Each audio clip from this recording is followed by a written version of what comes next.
प्रणाम सब गोटे के। हम मंजू मिश्रा आइ अहाँ सबके बीच 12 दिन के कथा लऽ कऽ एलहुँ हँ। 12 दिन के कथा 3 भाग में बाँटल अछि। पहले अछि बाल बसंत, दोसर अछि गोसाउनी के कथा, तेसर अछि गोसाउनी के देह फाटब। तो चलू पहिने बाल बसंत के कथा सुने जाओ। एक ब्राह्मण के 7टा बेटा छलनि। छोटकी पुतोह गरीब घर के रहथिन, ताहि दुआरे से साउस हुनका नहि मानैत छलखिन आ नीक नीक पुत भी नहीं खाय ले दै छलखिन। जखन छोटकी पुतोह गर्भवती भेलखिन तब हुनका नीक नीक वस्तु खेबाक मन होइ छलनि, मुदा सासु सेहनता के कोनो वस्तु नहीं खाय दै छलखिन। एक दिन ओ हारि कऽ अपन पति के कहलखिन जे हमरा खीर पूरी खाय के मन होइत अछि। हुनकर स्वामी अपन माय के कहलखिन जे आइ हम खेत पर जाइ छी, हमरा लेल आइ खीर पूरी बना कऽ कनिया हाथे पठा दीहें। माय परम संदेही रहथिन, हुनका भेलनि जे खीर पूरी अपने नहीं खा कऽ कनिया के खुआ देत। ताहि हेतु ओ कनिया के जीभ पर किछु लिख देलखिन आ कहलखिन जाबत तक अहाँ खेत पर से घुरि कऽ आयब ताबत तक अहाँ किछु नहीं खायब आ ताबत तक जीभ पर लिखल रहक चाही। तखन खीर पूरी लऽ कऽ कनिया के खेत पर पठेलखिन। कनिया खीर पूरी लऽ कऽ खेत पर पहुँचली। आधा हुनकर बड़ खेलखिन, आधा कनिया के लेल खाय के लेल कहलखिन। कनिया कहलखिन हम कोना खायब, अहाँके माय हमरा जीभ पर किछु लिख देने छथि, खेला से ओ मेटा जायत तो ओ बड़ फज्झत करती। बड़ कहलखिन खीर पूरी के कतौ नुका कऽ राखि लिअ, जखन माय अहाँके जीभ देख लेती तकर बाद आबि कऽ खा लेब। कनिया एकटा पीपरक गाछक धोधरि में खीर पूरी के नुका कऽ राखि देलखिन। हुनका सासु हुनकर जीभ देखलखिन। खीर पूरी गाछ के धोधरि में जे रखने रहथिन तऽ देखै छथिन नहीं यऽ ओतऽ। ओही धोधरि में एकटा बीहरि छलै, ओहिमे नागिन निवास करैत छलै, ओहो गर्भवती छलै। ओ सबटा खीर पूरी खा गेल। कनिया के बड्ड दुख भेलनि जे एतेक प्रयत्न के बादो खीर पूरी खेबा हमरा भाग्य में नहीं लिखल छलै। ओ खीर पूरी के चारो कात ताकय लगली और बाजय लगली, आशा भेल निराश, झाझर भेल पलाश, जे मोरा खेलन खिरिया पुरिया तिनको पूरन आस। किछु दिन के बाद 2टा बच्चा नागिन के भेलनि। जाहि बाध में ब्राह्मणी के खेत छलनि ताहि बाध में नागिन के दुनू पुआ खेलाइत छलाह। एक दिन ओहि पुआ के चरवाहा सब मारय के लेल दौड़ल। पुआ भागि कऽ ब्राह्मणी लग चलि आयल। हुनका बड़ दया लगलनि, ओ झट दऽ अपन पथिया से झाँपि देलखिन। चरवाहा सब कनिया के लग आबि कऽ पूछै छलाह जे 2टा पुआ इम्हर आयल छलाह से देखलियै हँ। ओ कहै छथिन हम नहीं देखलहुँ हँ, इम्हर नहीं आयल अछि।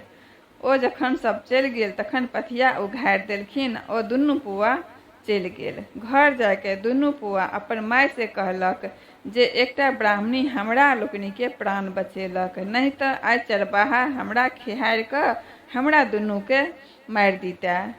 एक पुआ के नाम छल बाल आ दोसर पुआ के नाम छल बसंत। ओकर माय कहलकै जे ई बात तू मोन रखिहें, जे तोहर उपकार केलकौ हँ तकरा तहूँ उपकार करिहें। दुनू पुआ दोसर दिन पुनः ओहि बाध में खेलाय के लेल गेल। कनिया अपन खेत पथार देखबा के हेतु बाध गेल छलाह। हुनका देखि कऽ पुआ हमरा लोकनि बासुकी नाग के बेटा छी, काल्हि अहाँ हमरा दुनू भाई के प्राण के रक्षा केलहुँ, तैं हेतु हम प्रसन्न छी। जे वर मांगक अछि से मांगि लिअ। कनिया कहलखिन हमरा नैहर के आस होइत अछि, से वरदान दिअ। दोसर दिन मनुष्य रूप धऽ कऽ दुनू भाई कनिया के ओतऽ पहुँचलथि। ओतऽ कनिया के सासु भैंसुर और बड़ से कहै छथिन हम दुनू कनिया के भाई छियनि, हमरा लोकनि के जन्म हिनकर दुरागमन के बाद भेल। एतय सँ आबर जात नहीं रहला सँ अपने लोकनि हमरा नहीं चिन्हैत हैब। हम अपन बहिन के विदागरी करबाक लेल आयल छी, कृपया विदागरी कऽ दिअ। कनिया के मोन आ दुनू भाई के हठ देखि कऽ विदागरी कऽ देलखिन। थोड़े दूर गेला के बाद एक बहुत पैघ बीहरि भेटलनि। ओहि बीहर में तीनू गोटे प्रवेश केलनि। ओहि बीहर से निकलला के बाद कनिया के नीक कोठा सोफा देखलखिन। बासुकिनी नाग मनुष्य के रूप धऽ कऽ कन्या के स्वागत केलखिन। ओ सुख सँ ओतय रहय लगली। कन्या से बासुकिनी नाग कहलखिन, सुआसिन के काज छै जे ओ इजोत केने रहै, तें हेतु अहाँ प्रतिदिन साँझ में दिहट्ठी पर दीप जराउ। अहाँ खाओ पियू और आराम से रहू आ खेलाउ। कन्या नित्य संध्या काल दीप लेस कऽ दिहट्ठी पर राखि देथिन। ओ जकरा दिहट्ठी बुझि कऽ दीप राखै छथिन ओ बासुकी नाग के चैन छलए। साँझ के बासुकी नाग चक्री मारि कऽ बैसै छलथि। ओ फन के ऊपर दीप के राखि देथिन। ओ ओकरे दिहट्ठी बुझि लेलखिन।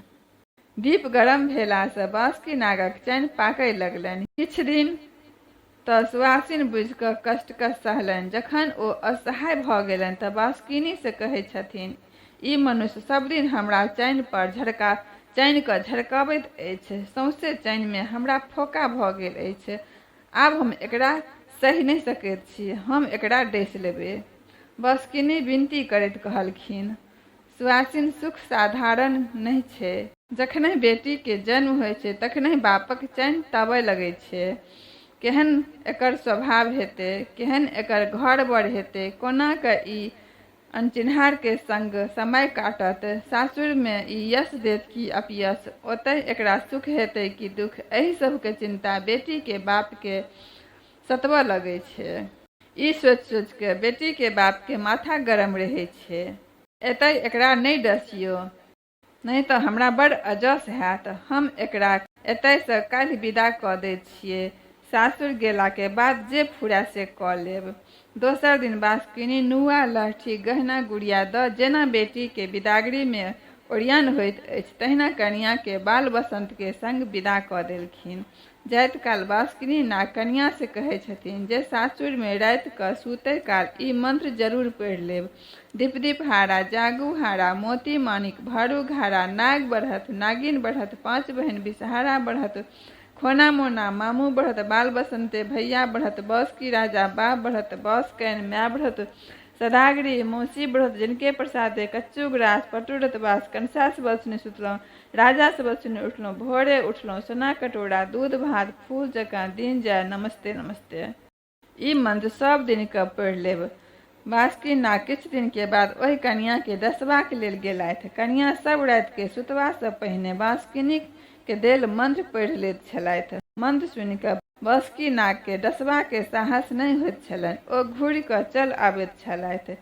3 दिन जखन मौका नहि लगलनि तखन 4म दिन तमसा कऽ बासुकी नाग हुनकर सास के डसि लेलखिन और द्वार पर 3 बेर नांगरि पटकि कऽ वापस चलि गेलखिन।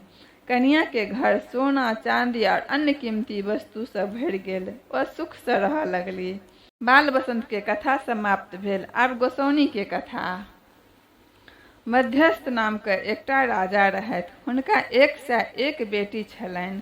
पैघ बेटी के नाम गोसाउन रहनि। ओ सुंदर आ सुलक्षणी रहथिन।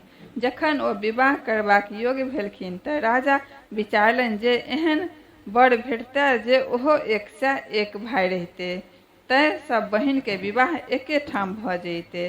तेहने बर ताकऽ जाय लागल। संयोग सँ नाहर नामक राजा के बेटा बरसी भेटलखिन। ओहो 101 भाई छलथि। हुनका सँ छोट भाई चेनाई रहथिन।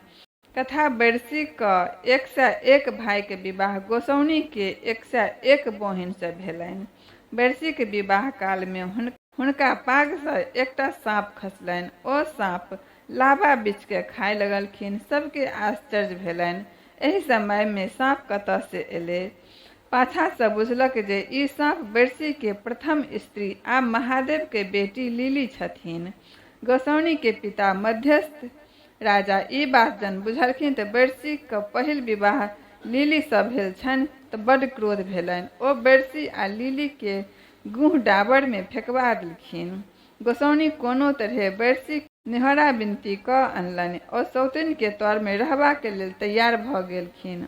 ओकर कष्ट सहबा के लेल तैयार भऽ गेलखिन। किंतु राजा मध्यस्थ बरसी के श्राप दऽ देलखिन जे यदि अहाँ डेग पीछू पानक बिरिया खाइत रहब, कोस पीछू कोनो तिरिया सँ गप सप करैत रहब, तहने टा जिंदा रहब, नहीं तऽ अहाँ मरि जायब।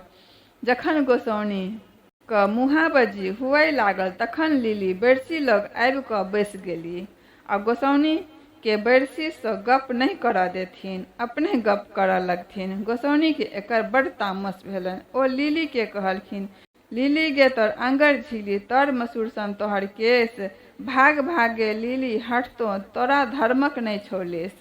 दोसर दिन गोसाउनी बेरसी से गप करऽ लगली। ओ भरि घर बालू ओछा देने छली।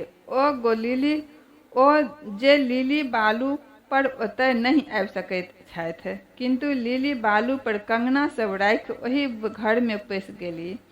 हुनका देखि गोसाउनी माहुर भऽ गेली। ओ फेर लिली के दुत्कारलनि, कारी गे कचनारी, कारी भाग पसारि, कर्म दोष के मृत्यो जानी कियो नहीं पाओत। दुरागमन भेला पर गोसाउनी सासुर एली। एतह स्वामी लिली के बड़ मानथिन, किंतु गोसाउनी सास के सुहागिन रहथिन। स्वामी के सुहागिन नहीं रहला से गोसाउनी के बड़ दुख होइन। ओ सासू के उल्हन देथिन।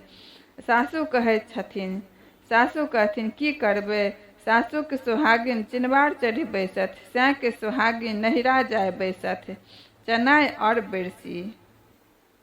गोसाउनी के दाम्पत्य जीवन नीक नहीं रहनि। हुनकर स्वामी बेरसी हुनका सँ भेंट नहीं करथिन। एकर दुख गोसाउनी के सहल नहीं जानि। एहि कारणे हुनका धिया पुता नहीं होनि, चिंतातुर रहथिन। ओ अपन दिखनामा देवर चनाय से कहलखिन। चनाय सोचलनि घर में लिली भैया सँ गोसाउनी के भेंट नहीं हुए देथिन, तें हेतु कोनो उपाय कयल जाय। सोचि कऽ ओ भाई बेरसी से कहलखिन, घर में एना बैसल रहै छी, बाहरो कनि घूमल करू, कतौ चलू। बेरसी कहलखिन, हम कोना कतौ जायब, अहाँके तऽ बुझले अछि जे हमरा ससुर के श्राप अछि। डेग पाछू बिरिया और कोस पाछू तिरिया से भेंट नहीं हैत तऽ हम मरि जायब। एहन परिस्थिति में हम कोना घूमब फिरब। चनाय उत्तर देलखिन, एकर चिंता अहाँ नहीं करू, हम एकर सब व्यवस्था कऽ लेब, अपने विदा तऽ हो। बेरसी कहल, चलू, किंतु एहन नहीं हुए जे अपटी खेत में प्राण चलि जाय। चनाय पुनः कहलखिन, अपने सबटा भार हमरा पर रहऽ दिअ, हम अपने के कोनो प्रकार के कष्ट नहीं हुअ देब। चनाय यात्रा के लेल तैयारी में लागि गेलथि। ओ 5-5 कोस पर खेमा खसाओल, जतय राति का विश्राम कयल जा सकै, गोसाउनी के सिखा देलखिन जे अहाँ चलू, प्रत्येक राति में अहाँ भेष बदलि के रहब, ओतय नीक जकाँ भाई सँ भेंट होइत रहत। अहाँ अपना संग में पासा लऽ लेब, जतय जतय भाई सँ भेंट होइत रहत ततऽ ततऽ सबूत के लेल पलंग के तर में एकटा पासा गाड़ैत जायब। गोसाउनी सएह केलनि। बेरसी जखन घुमबा के लेल विदा भेलथि तऽ चनाय संग में एकटा मोटा पान लऽ लेलखिन। डेग डेग पर चनाय के एक बिरिया पान देने जाथिन। बेरसी कोस कोस पर कोनो न कोनो तिरिया भेटनि तकरा टोकि देथिन। जखन ओ 1 कोस गेला तऽ हुनका भांग खेबाक इच्छा भेलनि। ओ 4 सखी के इनार पर पानि भरि देखलखिन तऽ टोकि देलखिन। बच्ची आन पिया गट गट, बच्ची आन पिया गट गट। सखी लोकनि बेरसी के कहब नहीं बुझलखिन। पहिल सखी कहलखिन, गहींर कुआं के निर्मल पानी ओ डोलन की ठठ, हम भरिहें तू पिभिहें बटोहिया, तब मचिहें गट गट। बेरसी कहलखिन, नहीं बच्ची, आन पिया गट गट। दोसर सखी कहलखिन, तपत चूल्हा गरम कराही ओ घीवन के ठठ, हम छानब तू खइहें बटोहिया, तब मचिहें गट गट। पुनः बेरसी कहलखिन, बच्ची एहि नहीं गट गट, बच्ची आन पिया गट गट। तेसर सखी बजली, लाल पलंग पर दरी बिछौना ओ तकिया की ठठ, हम सूतब तू सुतिहें बटोहिया, तब मचिहें गट गट। पुनः बेरसी कहलखिन, बच्ची एहि नहीं गट गट, बच्ची आन पिया गट गट। चारिम सखी सब बात बुझि गेलखिन। ओ कहलक, लाल लच्छी के हरियर पत्ती ओ मरीच के ठठ, हम पीसी तू पिभिहें बटोहिया, तब मचिहें गट गट। बेरसी प्रसन्न भऽ गेलखिन और कहलखिन, हाँ बच्ची, एहि कही गट गट। सब सखी मिल कऽ भांग पीस कऽ बेरसी के देलखिन। ओ प्रसन्न भऽ पीलनि। बेरसी आगू बढ़ला तऽ देखलखिन जे करहोरी में एकटा स्त्री सिक्की चिरैत छथि। ओ टोकि देलखिन, सिक्की चिरैत छथि, डाँड़ लिबै छनि, डाँड़ खसै छनि केश। एहन धनी जो हमरो रहितै, सोने मढ़बितौं भेष। ओ स्त्री उत्तर देलक, चक चक गोर पान मुख शोभन, सिर पे औठिया केश। एहन पिया जो हमरो रहितै, सोने मढ़बितौं भेष। बरसी तेसर कुश गेला तऽ एकटा स्त्री के चिपड़ी पथे देखलखिन। ओकरा पूछि देलखिन, चिपड़ी पाथे चटाचटी की लट छिलकाबै केश, कनखी भाँजै छन छन गोरी, तोड़ पिया कोन भेष। ओ स्त्री उत्तर देल, पान खाए मुख फेरै डंटा, हाथी मारि करे बलवंता, सिंह मारि करे शिकार, ताहि पुरुष के हम बहुनार। बरसी आगू बढ़ल, चारिम कोस पर एक एक दुबर पातर स्त्री के देखी टोकि देलखिन, सिकिया सन धनी पातर, फूल भरी अन्न न खाए, जौ छुबन एक अंग त लोचन टूट फूट जाए। युवती उत्तर देलन, अमुआ फाड़े लदा लदी, डारी लिब लिब जाए, देखू पिया निशंक से ऊपर देव सहाय। जखन बरसी पाँचम कोस पहुँचला तऽ साँझ भऽ गेल। ओतय ओ खीमा खसा देलखिन। भोजन के बाद भीतर राउटी में भेष बदलि के गोसाउनी बरसी के पलंग पर गेली। बरसी हुनका नहीं चिन्ह सकलखिन। ओ राति भर सुख से बितौलन। चेन्नई के सिखौला के अनुसार गोसाउनी पलंग के तौर में एकटा पासा गाड़ि देलखिन। दोसर दिन नित्य क्रिया और भोजन भात कर बरसी चेन्नई के संग फेर घुमा विदा भेलथि। चेन्नई पान संग लऽ चललथि। किछु दूर गेला पर एक युवती के पोखरि में नहाइत देखि बरसी टोकि देलखिन, गोरी गे दह गोरी, दह पसि कर स्नान, यौवन तोहर कादो लौटाय छौ, कर ब्राह्मण के दान। युवती उत्तर देल, ब्राह्मण रे तू छौकड़ा, बढ़के भेलै सियान, लाख रुपैया जकरो उठल सेहो ने करे लेबान। बरसी उत्तर देल, कोड़ल खेत महुआयल बिया, पहिने खायल सारिल सुगबा, जन्मय फूटय पाकय धान, तखन गृहस्थ करय लवान। ई कहि कऽ ओ आगू बढ़लथि। बाट में केरा देखलखिन। ओ जलखै लेल कीन लेलनि और ठेंगा में लटका देलखिन। दोसर कोस पर युवती सबके माथ में टिकुली सटने खत्ता उपछैत और माछ मारैत देखि ओकरा टोकि देलखिन। खत्ता उपछल, खुत्ती उपछल, मारल रोहु बुआर, यौवन दुनू को कादो लौटाई छो, टिकुलिक कोन सिंगार। ओहो सब तुरत उत्तर देलखिन, पगिया तोहर लटपट भरिया, धोती तोहर छितनार, कान पर केराक भार छो, डोपटा का कोन सिंगार। बरसी लजा कऽ आगू बढ़ि गेलथि। तेसर कोस पर केरा खाए पोखरि में पानि पीबै गेलथि। ओतय बानर सबके पानि पीबैत देखि आश्चर्य भेलनि। ओहो बानर जकाँ पानि मुँह में लगाए पीबै लगलथि। ओतय पानि भरनी सब आयल रहए। बरसी के बानर जकाँ पानि पीबैत देखि सखी सब एक सखी दोसर सखी सँ कहलक। ओ कहलक, एक देखू अलबत्त पुरुष, पुरुष देखू समर्थ, मुँह लऽ कऽ पानी पीबै तकर की अर्थ। बरसी उत्तर देलन, कानल खीजल हे सखी, काजर लागल हथ, मुँह लय पानी पीबी तकर थिक ई अर्थ। चारिम कोस पर गेलाक बाद बरसी किछु सखी के अपना में गप करैत देखलखिन। बरसी के देखि एक सखी दोसर सँ पुछलक, खटिया पर सँ पटिया देल, 16 फोका तरबा भेल, हम तऽ पूछी हे सखी, पंथ चलै से जीबै कोना। दोसर सखी बजली, गुल्लर सँ एक निकलल पाँखि, तें हम देखल अपने आँखि, ताहि बसाते खसल 50 गुल्लरि खाए से जीबै कोना। तेसर सखी पुछलक, अड़ोसिन पड़ोसिन कुटली धान, ताहि धमक सँ बहिर भेल कान, हे स्वामी हम पूछै छी जे चूड़ा खाए से जीबै कोना। चारिम सखी बरसी देखि कऽ पुछलक, दही काट नहु ओर ओर, छौंक गरल तहु पोड़ पोड़, पंडित कहथुन हृदय विचार, एहि चारू में के सुकुमार। बरसी के एकर उत्तर नहीं फुरेलनि। ओ कहलखिन जे एकर उत्तर हम घुरती काल विचारि कऽ देब। ताबत पाँचम सखी कहि बजली, घर जैबे घर डिंगर होबे बहु संग अब यहाँ सीख। एतबा बचन जो पहिने कहबे एबे हमर पीड़ित। पाँचम कोष पर पहिने जकाँ बेरसी विश्राम केलनि। ओ भेष बदलि गोसाउनी के संग राति बितौलनि। गोसाउनी पलंग के दोसर पौआ तर में दोसर पासा गाड़ि देलखिन। तेसर दिन पुनः बेरसी भोजन भात के घूमय निकललथि। चनाई पानक मोटा जंगलै विदा भेलथि। एक कोष पर गेला तऽ बेरसी देखलखिन जे एक युवती कदम्ब के गाछ पर चढ़ि ओकर फूल तोड़ि रहल अछि। बेरसी ओहि युवती के टोकि देलखिन। कदम तोड़े कदमावती कदमे लत्तर फत मोर बियहुआ होइते कदमा ऊपर उठबितौं छत।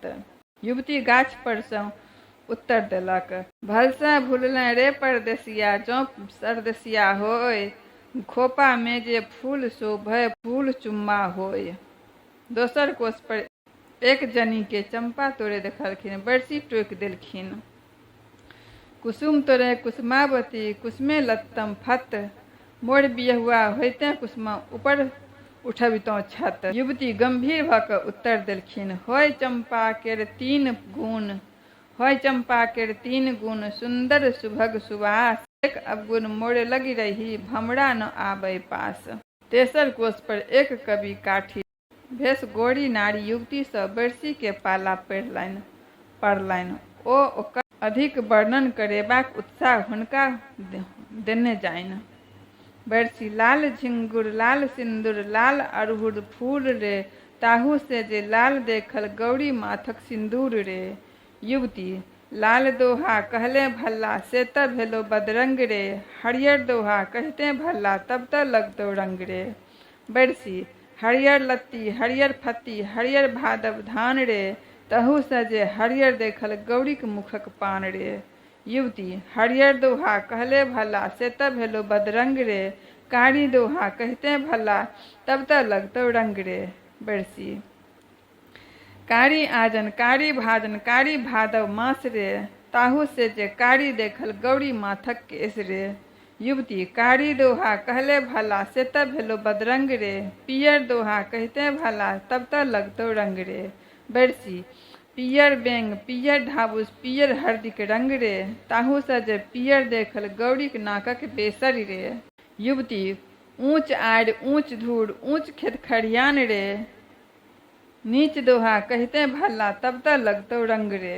बेरसी नीच आबर नीच डाबर नीच बीच पोखरी रे, ताहू से जे नीच देखल गौरी अंग पोखरी रे। बेरसी के बढ़ल देख युवती दोसर दिस टारल। नीच दोहा कहले भला से त भेलो बदरंग रे, तीत दोहा कहते भला तब त लगतौ रंग रे। बेरसी तीत नीम तीत करेला तीत हरदिक पात रे, तहू से जे तीत देखल गौरी सौतनिक ठोर रे।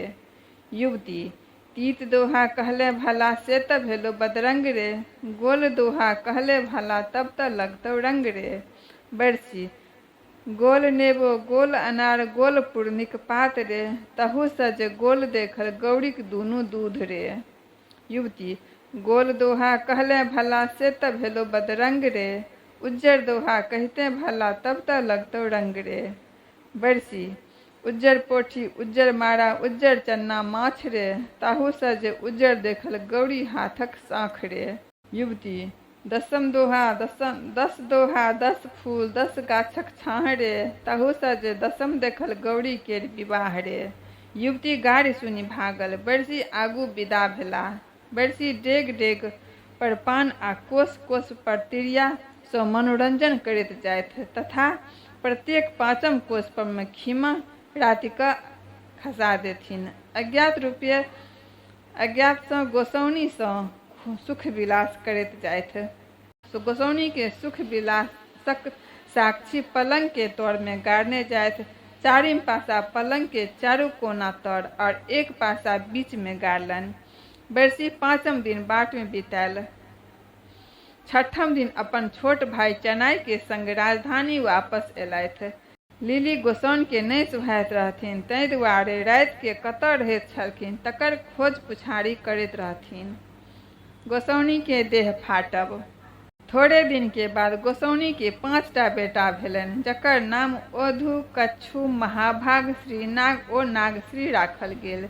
लिली के कोनो संतान नहीं भेलनि, कियाक तऽ हुनका धर्मक लेस नहि छलनि। गोसाउनी धर्मात्मा छलखिन, तेँ हेतु भरल पूरल भेली। गोसाउनी चेनाई के आशीष देलखिन, जाहिबन चन्ना चानन होइहें, ताहिबन होइत पलास। चानन सौरभ सुरभित रहब, जौं जौं बहत बसात। लिली के ई सब सुनि बड़ डाह होइन। ओ अपना सास के कहथिन, गे ताती रानी, तोहर चनुआ कनुआ बेटा हमरा बड़ दुख दैत अछि। लिली बरसी के कान भरनाइ आरंभ कऽ देलखिन। ओ कहलखिन जे गोसाउनी के 5 टा बेटा चेनाई के संग पाप केलासँ भेलनि अछि। बरसी सेहो गोसाउनी के नहि मानैत छलखिन, आ नहि हुनका स्मरण छलनि जे हुनका संग कहियो विलास केने छथि। बरसी एहि बातक जिज्ञासासँ गोसाउनीसँ कहल। गोसाउनी हुनका यात्रा में 5 सीमाक सुख विलासक स्मरण देखेलखिन, और सबूत में पलंग में गाड़ल 5 पासा देखेलखिन। बरसी के गोसाउनी के सबूत पर विश्वास भऽ गेलनि। ओ लिली के बुझाबै लेल दुनू गोटा के धर्मक परीक्षा करबाक लेल तैयार भऽ गेलखिन। लिली के मालभोग चाउर, खेरही के दालि और गोसाउनी के लोहा के चाउर, पत्थर के दालि रान्हबाक लेल देलखिन। लिली गोड़बाहि रहथि, बिना नियम निष्ठासँ भानस कयल। ओ ताहि दुआरेसँ हुनकर चाउर दालि पाथर भऽ गेलनि, नहि सिझलनि। किन्तु गोसाउनी धर्मात्मा छलीह, ओ नियम निष्ठासँ भानस केलखिन। हुनका लोहाक चाउर और पत्थर के दालि सुसिद्ध भऽ गेलनि। लोक ई सब देख के गोसाउनी के धर्म का प्रशंसा केलखिन। ई सुनि के गोसाउनी के देह गौरवे फाटि गेलनि। तऽ चलू 12हम दिन का कथा समाप्त भेल। फेर मिलै छी 13हम दिन के कथा में। ताबत तक जय मिथिला, जय मैथिली।